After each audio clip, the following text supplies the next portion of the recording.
nakamute ka. Si Miguel din, nakamute. Miguel, nakamute ka rin. Yan na, okay na, okay na. Jeno. Si Jeno, si Miguel wala. Hello sir, long see. Oo nga eh. Kung punta mo rito, sabi mo, akit ka, nakakit ka na, nakababa ka. Kaya na pala, sa Pilipinas. Next week na po.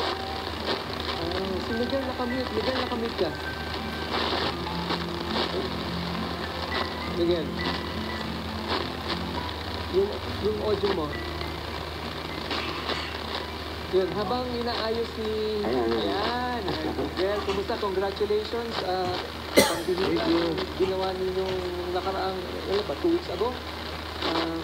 So, pakwento. Kumusta naman kayo? Nasaan kayo ngayon?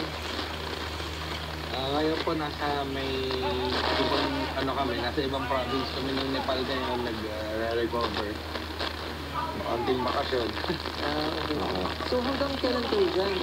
Sa Para, tama ba? Sa Para? Next week po babalik na po kami ng Pilipinas. Hanggang kami rito sa Pagara, bukas.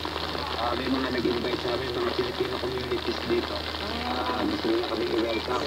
Isip ako na konti para hindi buusin para buo yung mga bida natin.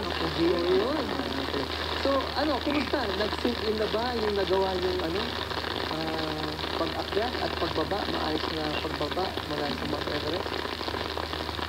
Ngayon medyo nag-sink in na pinag-uusapan namin ni Miguel yung mga naging obstacles. Pero ultimately grateful kami na nakababa and nakakyat and nakababa kami ng sigit.